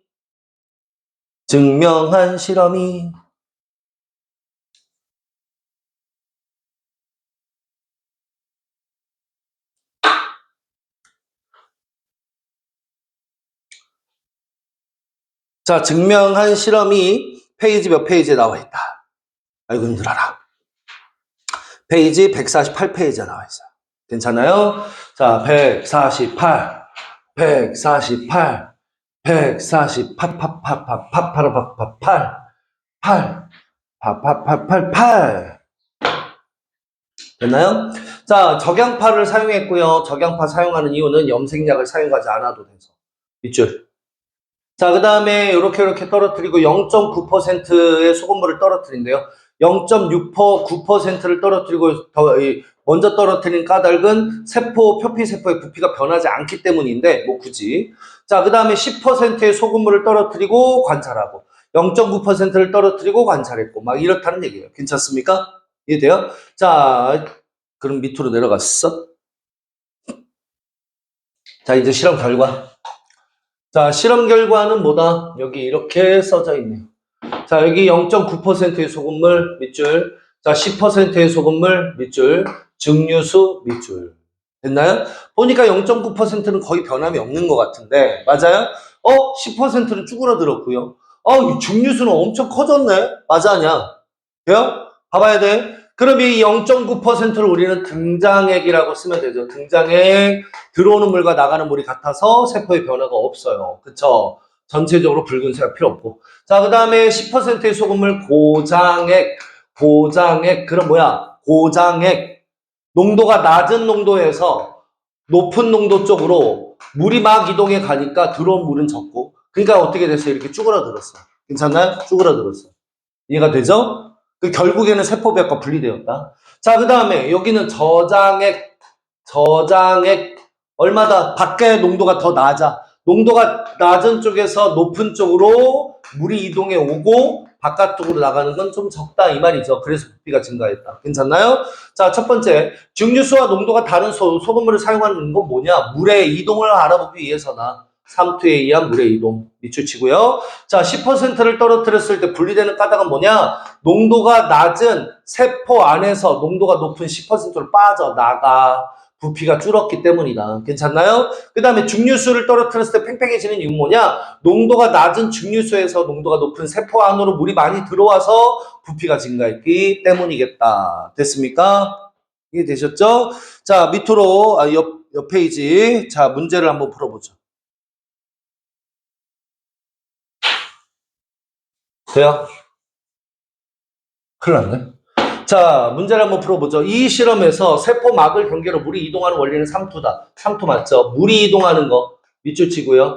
자, 물은 세포막을 경계로 용질의 농도가 높은 쪽에서 농도가 낮은 쪽으로, 농도가 낮은 쪽에서 높은 쪽으로 물이 이동한 거예요. X. 자, 0.9% 떨어뜨린 물의 양파. 이거 이제 뭐였어요? 등장액이었어요. 부피 변화가 없는 까닭은 뭐냐? 들어오는 물과 나가는 물이 같았기 때문에. 근데 물의 이동이 없기 때문이다? 아니요. 들어오는 물과 나가는 물이 같아서지 없는 거 아니에요. X. 그 다음에 양표 표피세포에서 세포막을 통한 물의 이동은 세포에서 에너지를 사용한다. 삼투는 에너지 사용한다, 안 한다? 안 한다. X. 이렇게 기억해 두시면 될 것 같아요. 됐어요? 자, 밑으로 내려가서 가와 나는 같은 종류의 양파 표피 조직을 소금물 A와 B에 넣었다. 근데 여기는 보니까 별로 변함이 없는 것 같아요. 근데 여기는 뭐다? 많이 변한 것 같아요. 맞습니까? 쭈그러들었잖아요. 밖으로 빠져나간 게 더 많죠. 들어오는 것보다. 맞아요? 그러면 고장액이다, 저장액이다. 물킨 용액이야? 아니면 농도가 높은 쪽이에요? 농도가 높은 쪽으로 물이 이동해 가야 될 거 아닙니까? 그러니까 너가 고장액, 그 다음에 너는 등장액. 그럼 농도는 누가 더 높아? 나가 더 높은데 A가 B보다 높다. 너 A, 너는 B 이렇게 판단하면 되겠죠. 괜찮나요? 돼요? 돼요? 자, 그 다음으로 갈게요. 자, 세포막을 통한 물질의 이동을 알아보기 위한 실험 과정이다 라고 써놨고요. 자, 시험관 A에는 0.5, 그 다음에 0.9, 그 다음에 10. 자, 낮은 것부터 저장액, 그 다음에 너는 등장액, 그 다음에 너는 고장액 이렇게 써놓고 괜찮나요? 돼요? 봐봐야 돼. 봐봐야 돼. 크기가 커졌어요. 뭐가 많구나. 들어오는 물이 많구나. 그럼 저농도에서 고농도로. 아하, 너 저장액. 돼요? 빠져나갔구나. 빠져나가는 물이 많구나. 맞아요? 저농도에서 고농도로. 너 고장에. 괜찮나요? 이해가 됐어요? 오케이. 자, 그래서 여기는 부피가 커졌고 여기는 부피가 쭈그라졌구나 라고 이해하면서 기억부터 시험관을 넣기 전에 적혈구의 농도는 0.5%보다 높겠니? 0.9%가 등장액이라고 했잖아요. 그쵸? 그러니까 0.5%보다는 높다. 그건 맞긴 하겠네요. 그쵸? 여기는 저장액, 여기는 등장액. 괜찮나요? 됐어요? 자, 그 다음에 다에서 적혈구의 세포액의 농도를 비교해라 라고 했는데 A보다는 B보다는 C가 높은 거 아닙니까? 이거 맞네요, 그러면. 자, 그 다음에 B의 적혈구에서는 물의 이동이 일어나지 않는다? 아니요, 나가는 물과 들어오는 물이 같아서 변함이 없는 것이다. 틀렸네요. 기억, 니은, 답 몇 번? 3번 이렇게 되겠죠. 괜찮나요? 정리.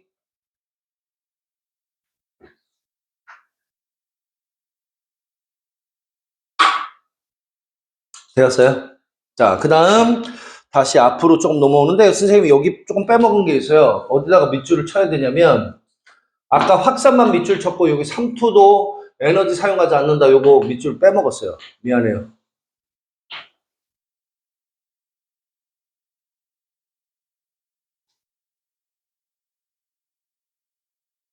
다 밑줄 쳤죠? 그 다음 페이지. 자, 이제 물질대사와 효소 들어갈게요. 자, 물질대사 효소는 뭐냐면 봐봐. 우리 몸 안에서도 세포흡이라는 화학 반응이 일어나고 또는 식물 같은 경우는 광합성이라는 화학 반응도 일어나고 사실 아미노산이 결합해서 단백질을 만들어내는 것도 일종의 화학 반응들이죠. 그렇죠? 이런 여러 가지 화학 반응이 일어나려고 하는데 우리 체온은 얼마예요? 36.5도. 좀 낮은 온도 아니에요? 왜요? 일반적으로 화학 반응이 일어나는 온도 한번 생각해 볼까요? 특히 연소 같은 경우는 너무 높죠. 한 400도, 500도 이쯤에서 일어나는 거 아니에요? 맞아, 아니야. 그쵸? 그러니까 즉 다시 말하면 웬만한 화학 반응이 일어날 때는 에너지가 약간 필요합니다. 그러니까 높은 온도에 약간 주위에 에너지가 좀 필요합니다. 괜찮습니까? 그렇기 때문에 낮은 온도인 우리 몸 안에서 일어나려면 그냥은 못 일어나고 촉매 같은 역할을 하는 놈이 필요한데 그 촉매 역할을 하는 게 바로 효소예요. 괜찮나요? 자, 물질 대사입니다. 생명체에서 일어나는 모든 화학 반응이다 밑줄. 될까요? 자, 그 다음에 물질 대사는 반드시 에너지 출입이 일어난다. 그러니까 발열 아니면 흡열이다. 됐습니까? 발열, 흡열. 자, 물질 대사에는 뭐가 반드시 관여한다? 효소가 반드시 관여한다. 그 다음에 물질 대사는 반드시 단계적으로 일어난다라고 세 가지 특징을 가지고 있어요. 돼요? 그러면 요 세 가지 특징과 일반적인 화학 반응의 차이가 어떤 차이냐? 봐봐. 물질 대사가 일어나서 효소가 관여해, 세포 호흡. 그래서 낮은 온도 범위에서 일어나요. 그쵸? 그러니까 단계적으로 열이 빠져나가니까 내가 봐봐. 열과 빛이 나면서 세포 호흡합니까? 그렇진 않잖아요. 그쵸? 이해가 되나요? 근데 그에 비해서 세포 바깥에서 일어나는 화학 반응 연소를 보면 됐나요? 효소가 관여해요. 굉장히 높은 온도에서 빠르게 나타나겠죠.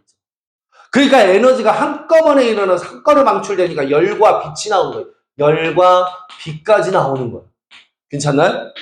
이해가 돼요? 그러니까 우리 생명체에서는 낮은 온도에서 일어나려면 효소가 반드시 관여해야 되는구나 라고 느낌만 받으시면 돼요. 괜찮나요? 이해되셔요? 밑줄 다 쳤죠? 이것도 시험 문제 나와. 온도 범위라든가 효소가 관여했냐 안 했냐 이런 거 괜찮아? 단계별이냐 아니냐 이런 거 괜찮아? 외우셔야 돼. 자, 그 다음에 물질 대사를 구분해 보면 크게 두 가지 물질 대사가 있대요. 하나는 무슨 물질 대사가 있고요. 자, 어떤 물질을 만들어내는 동화작용이 있고요. 그 다음에 또 하나는 분해시키는 이화작용이 있어요. 자, 다시 밑줄 쳐야 돼 이거 별표야 별표 두 개. 자, 밑줄 또 칠게요. 작고 간단한 부자가 복잡한 분자로 합성되는 반응입니다. 뭐가 막 뭉쳐져서 막 결합해야 돼요. 돼요? 그러려면 에너지가 필요하겠어요? 안 필요하겠어요? 유진? 필요해요? 안 필요해요? 필요해요. 에너지를 흡수해야 돼요. 이렇게 흡수하는 반응을 우리는 동화작용, 에너지를 흡수하는 반응, 뭐가 있어요? 단백질 합성이나 광합성이 있어요. 자, 요거는 식물에서만 하지만 단백질 합성은 동물도, 식물도 모두 합니다. 될까요? 빨리 써놓으셔야 돼. 식물, 여긴 동식물. 괜찮나? 그에 비해서 이화작용은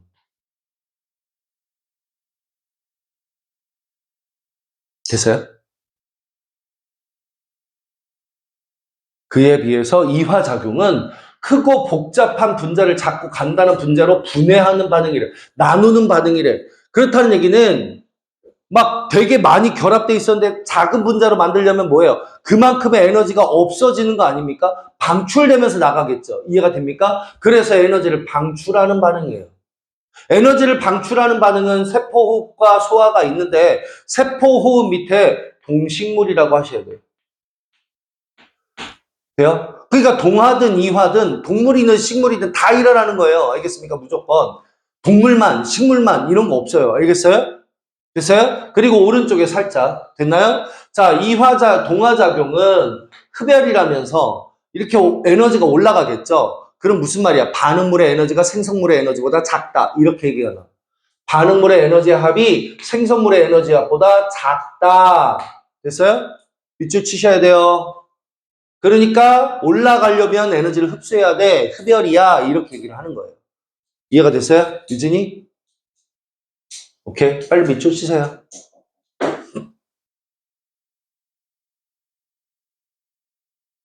괜찮아요?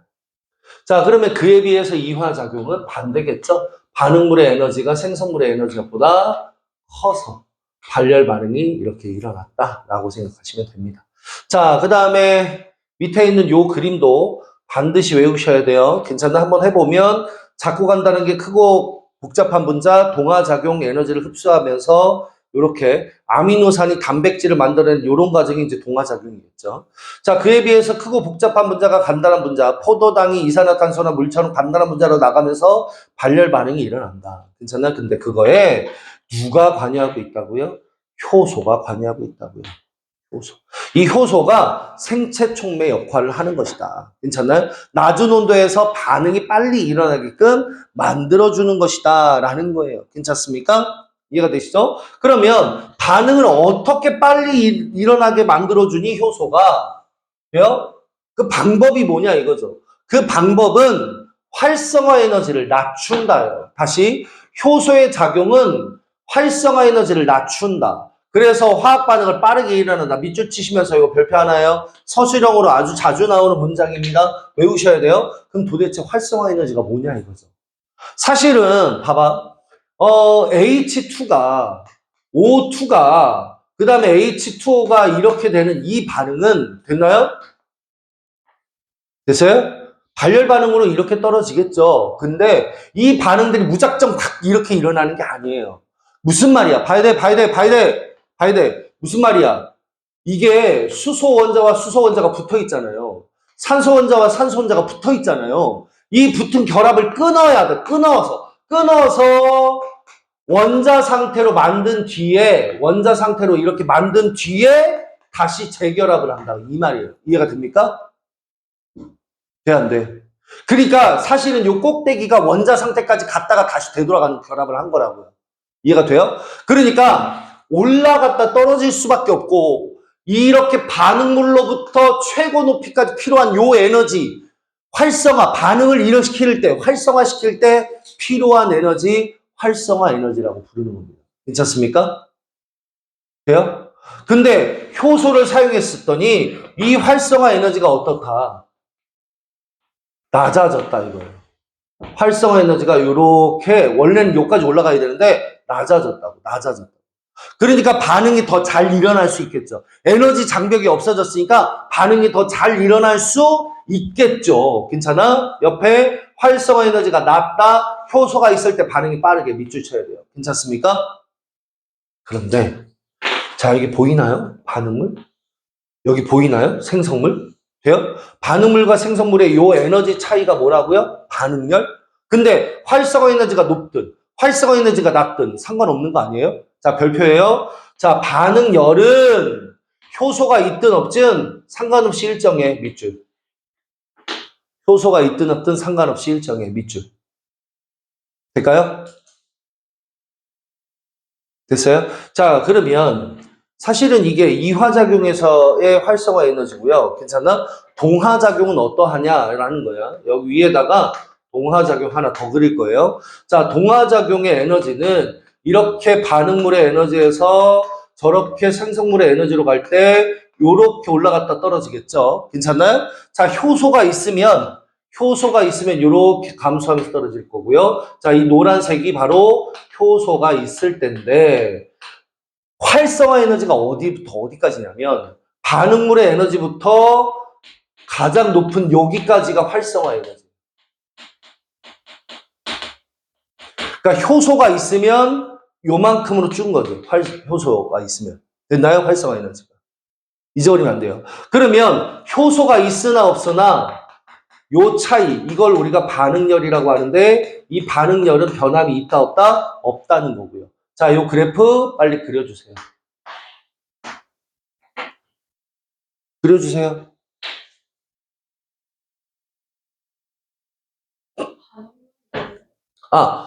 출입하는 열. 반응물에서 생성물로 내려가면 이렇게 에너지가 나올 거 아니에요. 그 나오는 열량, 그걸 반응열이라고 해요. 여기는 들어가는 열량이겠지. 흡수하는 열량. 최종적으로. 네.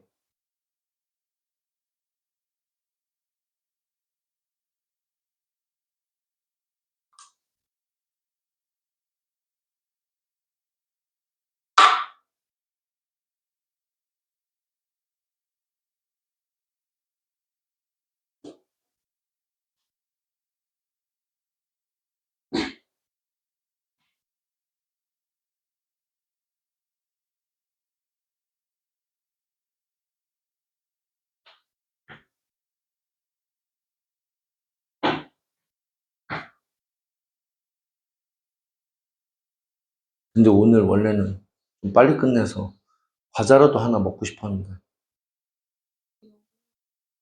안 돼요. 한 페이지 남았잖아요.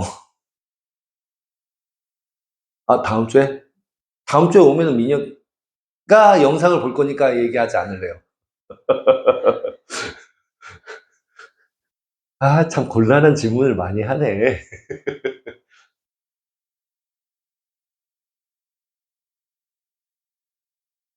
효소 아래 있는 효소, 이거 생성물.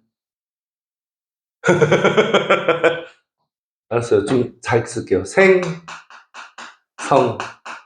여기 반, 응.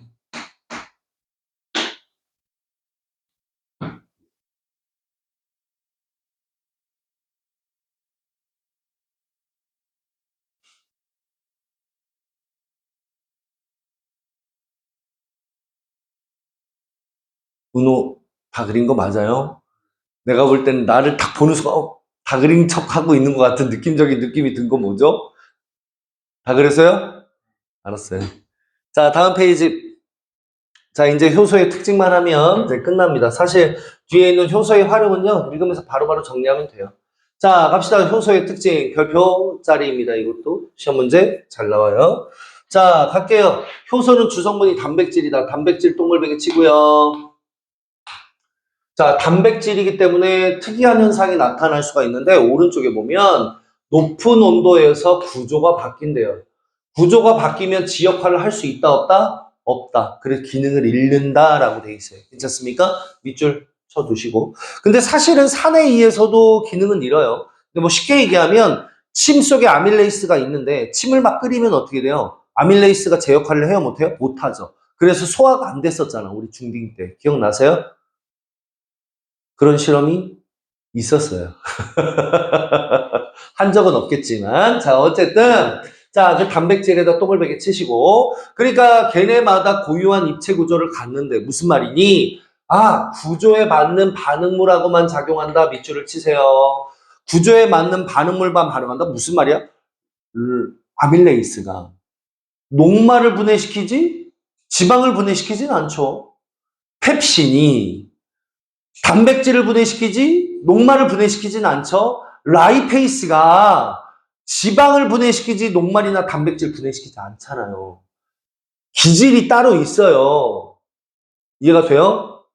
반응물이 따로 있다고요. 괜찮아요. 정해져 있다고요. 그거하고만 반응해요. 이해가 됩니까? 자, 그걸 우리는 기질에 대한 특이성, 반응물에 대한 특이성이야 라는 것이고, 그 다음에 두 번째, 재사용에다 동글베개 치시고, 재사용은 뭐가 된다? 벌리지게 동일한 상태가 다시 됨으로 재사용이 돼요. 그게 무슨 말이야? 여기 반응물하고 결합했어요. 그래서 얘를 분해시켰죠. 분해시켜도 효소의 면역은 변함이 있어요? 없어요? 없어요. 그러니까 다시 사용이 가능하다 이 말입니다. 괜찮습니까? 됐어요? 자, 그리고 너희들이 매우 중요하게 생각해야 되는 게 뭐냐면 시험 문제 난이도 높은 게 여기서 나와요. 결합한 상태에서 활성화 에너지를 낮추어 빠르게 일어나게 한대요. 돼요? 돼요? 이게 어떻게 나옵니까, 선생님? 사실은 이렇게 나옵니다. 당신들은 이쪽에다 쓰셔야 돼요. 괜찮나요? 오케이? 자, 이 그래프가 시간에 따라 반응 물질의 양이 다음과 같은데, 괜찮나요? 반응물은 어떻게 되겠어요? 이렇게 줄겠죠? 반응물. 생성물은 어떻게 되겠어요? 이렇게 늘겠죠? 돼요? 생성물. 될까요? 그럼 효소는요?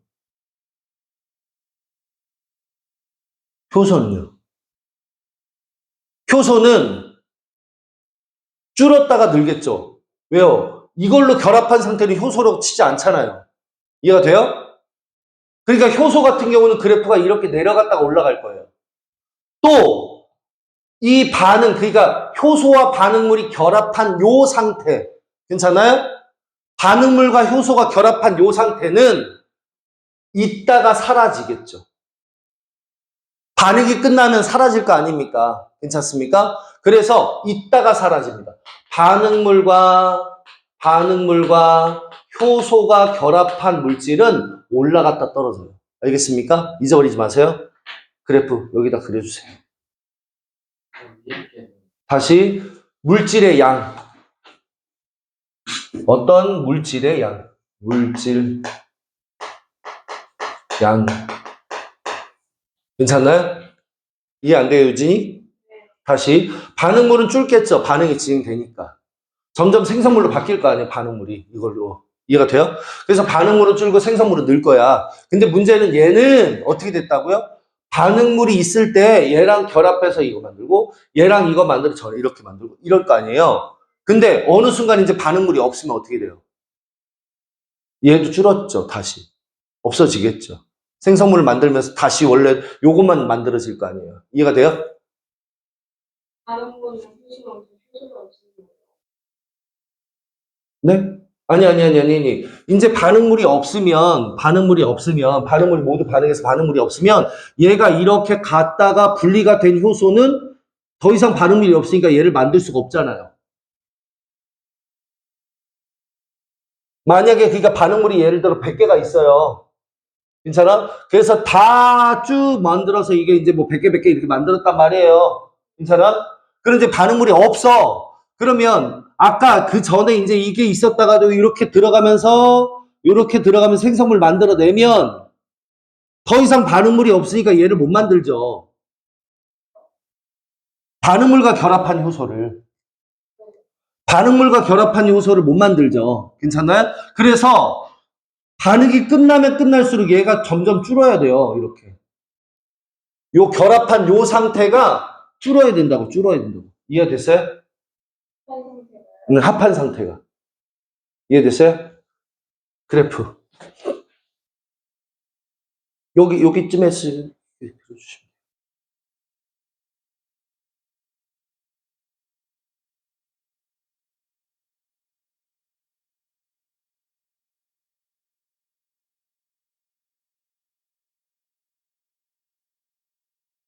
또 뭐예요? 시간? 네? 시간. 내가 왜 자꾸 웃는지 알아요? 저 시계는 10분 남았거든요. 근데 5분 남았어요. 그래서 저 시계로 맞춰서 끝내야 돼.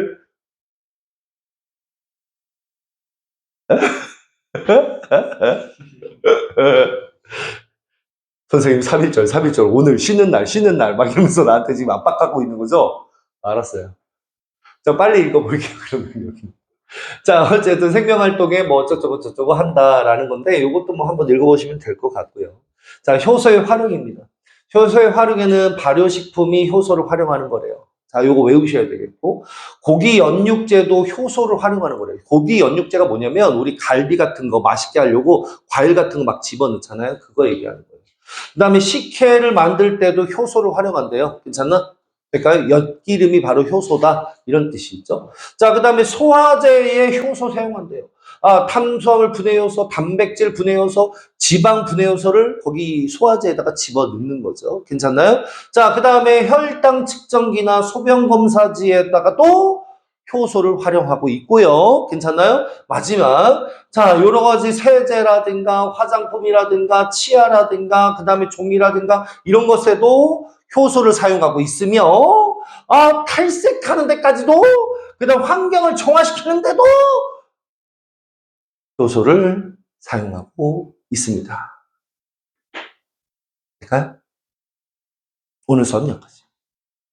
나머지 아참 숙제는요. 어디까지 숙제입니까? 여기 아 맞다 여기 더 해야 되는데. 아씨 알았어요. 자, 어디까지 숙제입니까? 우리 페이지 몇 페이지까지? 페이지 155페이지까지 숙제를 해오시고요. 혹시 앞에 중단은 안 한 친구들 있으면 중단호까지 숙제를 꼭 해오세요. 다음 주에 숙제 문제풀이 할 거니까. 알겠죠? 알겠죠? 오케이 고생하셨어요.